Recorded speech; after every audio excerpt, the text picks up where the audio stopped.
Hi అండి, welcome back to food and travel by Battu. So ఈ రోజు మన ఛానల్లో స్పెషల్ కేసరి అండి. సో రవ్వ కేసరి అందరికీ తెలుసు, ఒక్కో రకంగా చేస్తారు. సో మేము ఎలా చేసుకుంటామో ఈ వీడియోలో అయితే మీకు చూపించేస్తున్నాను. ఫస్ట్ అయితే ఈవినింగ్ అయితే ఏదో ఒక స్వీట్ క్రేవింగ్ అయితే వస్తుందండి. సో బయట కొనుక్కునే బదులు ఇంట్లోనే చేసుకుందాం అనుకొని ఫస్ట్ కొద్దిగా బొంబాయి రవ్వ అయితే నెయ్యిలో వేయించేసుకున్నానండి. నెయ్యి స్వీట్కి తగిలితే టేస్ట్ వేరే లెవెల్ వస్తుందండి. సో ఫస్ట్ నెయ్యిలో చక్కగా డ్రై ఫ్రూట్స్ అయితే నేను వేయించేసుకొని పక్కన పెట్టేసుకున్నాను.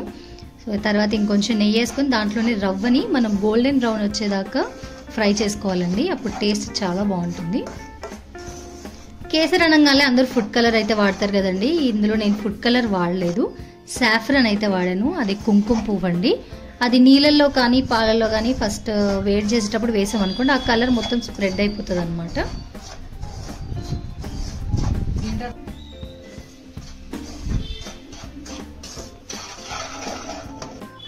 నేను కుంకుమ పువ్వు ఒక 4 నుంచి 5 రెక్కలు అయితే వేసుకుంటున్నాను.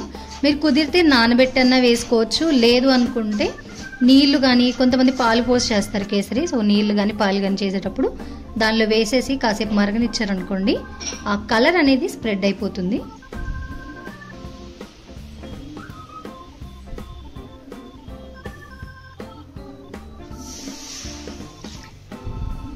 సరిపడా నీళ్ళు అయితే పోసుకున్నాను ఒక కడాయిలో.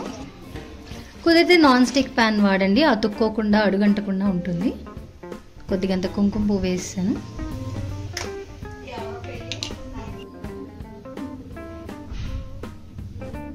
సో ఒక బాయిల్ వచ్చిన తర్వాత మనం ఫ్రై చేసి పెట్టుకున్నాం కదా నేతిలో రవ్వ, అది వేసేసాను. ఉండలు కట్టకుండా చక్కగా కలుపుతూ ఉండండి. ఫ్లేమ్ మీడియం ఫ్లేమ్లో కానీ సిమ్లో కానీ పెట్టుకొని చేసుకోండి. సో నేనైతే అలా కలుపుతూ ఉన్నాను అనమాట, ఉండలు కట్టకుండా.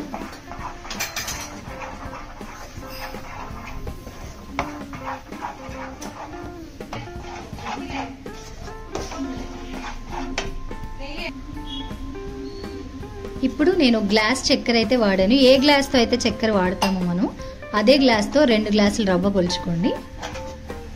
ఇప్పుడు కొద్దిగా ఆ చక్కెర కరిగేదాకా మనం కలుపుతూ ఉండాలి. మధ్య మధ్యలో కొద్దిగా నెయ్యి వేసుకుంటూ కలపండి, అప్పుడు పెనానికి అతుక్కోకుండా ఉంటుంది.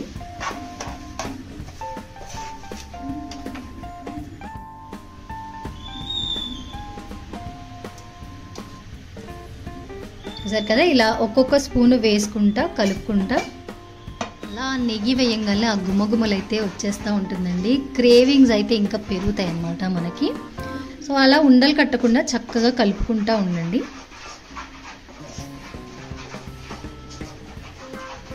చూసారు కదా, నేను ఒక్కొక్క స్పూను నెయ్యి వేసుకుంటూ కలుపుతూ ఉన్నాను. మీకు ఏ కన్సిస్టెన్సీ కావాలో అది చూసుకొని ఆ కన్సిస్టెన్సీ వచ్చేసిన తర్వాత మీరు స్టవ్ ఆపేసుకోవచ్చు. ఆపుకున్న తర్వాత మనం నేతిలో వేయించుకున్న డ్రై ఫ్రూట్స్ని వేసేసేయాలి ఇందులో. చూసారు కదా, మన స్వీట్ అయితే రెడీ అయిపోయింది. మీరు ట్రై చేయండి. ట్రై చేసి తిని మీరు ఏ స్టైల్లో చేస్తారో మాకు కమెంట్ చేసేటప్పుడు మాత్రం మర్చిపోదు. అలాగే మన ఛానల్ ఫుడ్ అండ్ ట్రావెల్ని సబ్స్క్రైబ్ చేసుకొని పక్కనున్న బెల్ ఐకాన్ మీద క్లిక్ చేయండి. దానివల్ల మేము పెట్టే ప్రతి వీడియో మిస్ అవ్వకుండా మీ మొబైల్లో మీకు నోటిఫికేషన్ అయితే వచ్చేస్తుంది.